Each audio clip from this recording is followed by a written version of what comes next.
सभी भाइयों को जय हिंद। भाइयों, दिनेश आज 50 से 60 हजार रुपए महीने के कमा रहा है। कैसे? भाई कैसे? उसने क्या ऐसा कौन सा काम किया कि आज उसका बिजनेस इतने रुपए तक पहुंच चुका है? भाइयों, दिनेश पढ़ाई लिखाई में बिल्कुल कमजोर था। गया ही नहीं स्कूल, एकदम घुमक्कड़ किस्म का जो है लड़का था। उसे देखकर लोग कहते थे कि ये क्या कर पाएगा, ये तो एकदम से नकारा है, कोई काम ही नहीं कर पाएगा, जीवन में क्या करेगा ये। देखकर लोग उसे धिक्कारते थे। मतलब उसके माँ बाप को भी इस बात को लेकर बहुत चिंता थी कि दिनेश तो एकदम से नकारा निकल गया। दिनेश दिन भर इधर उधर घूमता रहता और खाने के समय में वो जो है घूम फिर के आ जाता, फिर खाना खा के वो निकल जाता। घर वाले इनकी उसकी इन आदतों को देखकर बहुत चिंतित थे। एक दिन शाम के समय दिनेश घर वापस आया तो उसको खाने जो है खाने के लिए उसने माँ से कहा कि माँ मुझे खाना दो, माँ मुझे जो है खाना दो। उसके उसी दिन उसके पिता जो है आ चुके थे और वो थोड़ा गुस्सा थे। उन्होंने उनका गुस्सा होना जायज था, क्योंकि उनके जो है जहाँ वो काम करने जाते हैं तो मालिक मालिक से थोड़ा से नोक झोंक हो गई थी, तो मालिक थोड़ा गुस्सा हो गया था। तो उनकी गुस्सा के कारण जो है वो गुस्सा हो गए उसके ऊपर, जो है अपने बेटे दिनेश के ऊपर, और उसको डांटा। वो पहले से ही ज्यादा ही गुस्सा थे। इधर दिनेश की हरकतों को देखकर वे अपने गुस्से को जो है काबू नहीं कर पाए और उन्होंने कहा कि तू घर से बाहर निकल जा। दिनेश भी कम नहीं था, वह ताव में आकर के घर से बाहर निकल जाता है। दिनेश घर से बाहर तो निकल गया, लेकिन वो सोच रहा था कि अब पैसे कहाँ से आएंगे, मैं खाना कहाँ पाऊंगा। फिर अचानक उन्होंने सोचा कि भैया कुछ तो करना ही पड़ेगा। वह सोच रहा था कि मैं पढ़ा लिखा तो हूं नहीं, मैं करूंगा तो क्या करूंगा। सारी बातों को ध्यान में रखकर वो जा पहुंचा लेबर चौक पे काम करने के लिए, जहां लगभग 8 से 9 बजे के बीच में सब लोग जो है इकट्ठा होते हैं। वह भी उसी समय पे जा पहुंचा। अब वहां जब वो पहुंचा तो वहां भीड़ भाड़ देखकर उसका माथा चकरा गया। वो सोचने लगा कि हमारे देश में इतने बेरोजगार जो हैं आदमी हैं, तो लोग आते और लोग अपना भाव ताव तय करके जो है वहां से आदमियों को लेकर के चले जाते। दिनेश देख रहा था तो एक आदमी आया, दिनेश को कहा कि मेरे साथ में काम करने के लिए चलोगे? तो दिनेश ने कहा हाँ भैया चलूंगा, लेकिन 400 रुपये जो है लूंगा। पैसे को तय करके जो वो आया था जो आदमी लेने के लिए, तो दिनेश को पैसा जो है तय करके वो लेकर चल देता है। दिनेश भी उसके साथ में जो है चल देता है। लेकिन जब दिनेश को काम करना पड़ता है धूप में, कभी उसने काम तो किया नहीं था, तो जब दिनेश को धूप में काम करना पड़ता है तो उसको समझ में आया कि पिताजी का पैसा कितनी मेहनत से आता था। वह यार उस वक्त सोचने लगा कि मैं ये धूप में काम नहीं कर पाऊंगा। जब वो शाम को आता आता तो उसके पैरों में इतना दर्द होता कि वो एकदम से परेशान हो गया कि मैं जो है धूप में काम नहीं कर पाऊंगा। उसने सोचा कि मैं कोई दूसरा काम करूंगा। तो उसने अपने पास में जो है देखा कि एक ठेले की दुकान थी, चाट बतासा ये सब जो है लगाए रखा था। तो उसने देखा कि क्यों ना इसी काम को जो है सीख लिया जाए, और इसमें धूप भी नहीं लगेगी, अच्छा खासा काम भी चलता है। वहां की भीड़ भाड़ को देखकर उसकी कुछ समझ में आया कि यही काम हम जो सीखेंगे। फिर क्या था, वो ठेले वाले से कहता है कि भैया मुझे अपना काम, आपका यह काम सीखना है, उसके बदले में तुम जो कहोगे मैं करने के लिए तैयार हूँ। ठेले वाले ने कहा कोई ज्यादा काम नहीं तुम्हें करना पड़ेगा, मैं तुम्हें सिखा दूंगा, लेकिन मैं तुम्हें कोई पैसे वैसे नहीं दूंगा, बस खाने पीने के लिए जो है दे दूंगा। ठेले वाले की यह बात सुनकर दिनेश हाँ कर लेता है और काम पर लग जाता है। दिनेश उस ठेले वाले के पास में काम करता गया, काम सीखता गया। ऐसा करते हुए लगभग उसे 6 महीने बीत चुके थे। अब धीरे धीरे दिनेश थोड़ा काम सीख जाता है। अपने मालिक यानी ठेले वाले से वो कहता है कि अब मैं पैसे पे काम करूंगा, क्योंकि ठेले का लगभग सारा काम दिनेश के जिम्मे था। उसका मालिक अगर कहीं चला जाता, कहीं रिश्तेदारी में कहीं भी चला जाता, तो दिनेश सारी दुकान को संभाले रहता था। उसके मालिक ने कहा चलो ठीक है, मैं तुम्हें अब 200 रुपए के हिसाब से जो है दूंगा। दिनेश ने कहा कि भैया मुझे पैसे हर दिन नहीं लेने हैं, मैं पैसे इकट्ठे में जो है साल या 6 महीने में जब मेरी इच्छा होगी तब मैं लूँगा। दिनेश ने लगभग 1 साल तक वहाँ पे जो है काम को किया और 1 साल के बाद में वो अपने मालिक से कहता है कि भैया मुझे अपने घर जाना है, तो कृपया करके मुझे मेरे 1 साल के पैसे जो है दे दीजिए। तो देखते हैं उसका 1 साल का पैसा कितना होता है। 200 रुपए के हिसाब से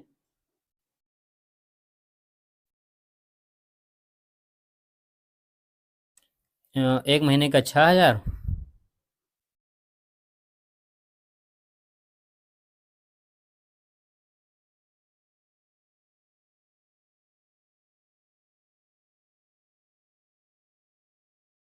उसका जो है 72,000 रुपये हुआ और वो 72,000 रुपये अपने मालिक से लेकर के अपने घर की तरफ को चल देता है। दिनेश वहां से तो चला आता है लेकिन वह अपने घर जो है नहीं जाता है। उसने कहीं न कहीं मन में अपने ये ठान रखा था कि मैं जब घर को जाऊंगा तो जब तक अच्छे पैसे नहीं कमाने लगूंगा तब तक मैं नहीं जाऊंगा अपने गांव को। उसने अपने नजदीकी चौराहे पर थोड़े मतलब दूर पे, एकदम नजदीक में नहीं, थोड़ी दूर पे अपने जो है बड़े चौराहे पे जो है एक दुकान को रेंट पे ले लिया, लगभग 1500 रुपए महीने के हिसाब से। और उसने एक ठेला बनवाया और चाट और बतासा बनाने में जितनी भी सामग्री लगती है, एक जो है जो सामान लगता है बनाने में, उसने सारा सामान जो है खरीद लिया क्योंकि उसके पास 72,000 रुपए अब हो चुके थे। वह उसी दुकान के सामने जो है अपना इंस्टॉल जो है लगा देता है। उसके दुकान पर जो है कस्टमर जो है आना शुरू हो जाते हैं क्योंकि यह ऐसा बिजनेस है कि जो है अगर आप कहीं भी चाट बतासा लेकर के खड़े हो जाएंगे तो लोगों का आना तय है। किसको ऐसा मन नहीं होता है कि चाट और बतासे मसाला देख करके उसका मन न कहे कि भैया मैं भी जो है उसे खाऊंगा। अब अब जो है दिनेश के मन में यह बात चलती है कि कैसे हम अपने कस्टमर को थोड़ा ज़्यादा बढ़ाएं। तो वह हर दुकान वालों की तुलना में अपना जो है सामान को जो है जैसे चाट बतासा या टिक्की मटर जो भी होता था उसके पास में, वो थोड़ा क्वांटिटी को जो है बढ़ाने लगा क्योंकि कस्टमर थोड़ा ज़्यादा आएंगे। तो जैसे दुकान वाले 10 के 5 देते हैं तो ये 10 के 7 जो है देने लगा। इस तरह से नहीं, दुकान दुकान उसकी थोड़ा ज़्यादा चलने लगी और कस्टमर ज़्यादा आने लगे। इस तरह उसका धंधा लगभग 1500 रुपए के हिसाब से प्रॉफिट उसका पर डे हो जाता था। अब उसका 1500 के हिसाब से पर डे का प्रॉफिट तो हो जाता था लेकिन वह सोच रहा था कि मैं 1500 में ही जो है सीमित नहीं रहूँगा, मैं कुछ और भी करूँगा। तो 1500 गुणे 30 बराबर 45,000 रुपये जो है पर मंथ वो कमाने लगा। लेकिन उसने दिमाग लगाया, उसने जो है अपने थोड़ा आस-पास के 4 लड़कों को बुलाया, जो नकारे निकम्मे टाइप के जो होते हैं, बेरोज़गार, उनको बुलाया और उनको भी उसने जो है थोड़ा साइकिल से चलने वाले 4 छोटे जो है रिक्शे और बनवा लिए। रिक्शे टाइप में जो थोड़ा ठेले होते हैं, उसने 4 ठेले और बनवा लिए। और उसने क्या किया कि चारों ठेले में उसने बतासे जो है भर करके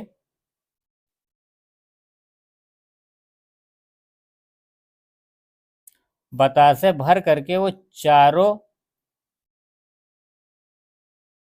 चारों लड़कों को अलग अलग चौराहे पर जो है बिठा देता है। बतासे को बेचने के लिए चारों लड़कों को अलग अलग चौराहे पर वो बिठा देता है। तो भैया बतासे का काम ऐसा है कि हर जगह पर जो है कहीं भी आप बैठ जाओ, चलने वाला बिजनेस है। बस बतासों का जो है वो पानी जो होता है भैया, पानी साफ सुथरा और थोड़ा अच्छा पानी होना चाहिए, स्वादिष्ट पानी, जो वह एकदम बढ़िया तरीके से जो है सीख चुका था। वही कॉन्सेप्ट अपना करके वो चारों को जो है वही पानी दिया था। तो बिक्री तो होना ही तय था। तो ये चारों भी जब अलग अलग चौराहे पर बैठे थे तो इनकी भी जो है बिक्री धीरे धीरे से चलने लगी, बढ़ने लगी। अब लगभग एक हजार रुपए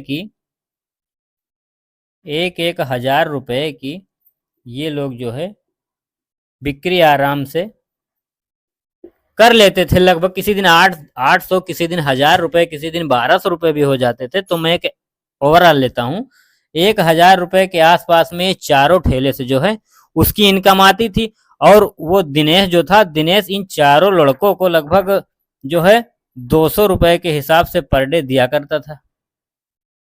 200 रुपए के हिसाब से जो है वो पर डे इन चारों लड़कों को दिया करता था। तो उसने जो है वो पर डे 800 रुपए जब देता था, लेकिन जो है 1000 1000 रुपए दोनों में से जब आते थे तो वो 800 जो है तो 4000 उसके जो है बन जाते थे। 4000 और 800 रुपए इसमें से जो है दे देता था।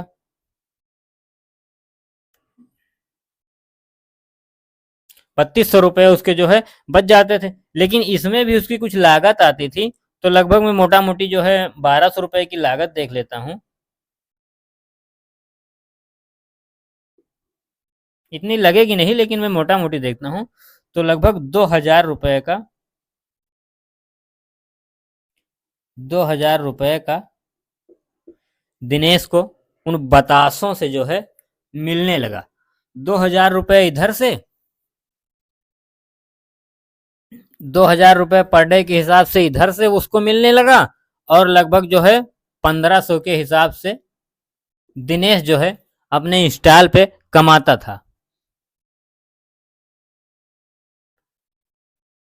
उसका लगभग 3500 रुपए के हिसाब से जो है पर डे एक ओवरऑल लगभग के हिसाब से जो है बनने लगा। तो 35 गुड़े 30 बराबर हमारा आएगा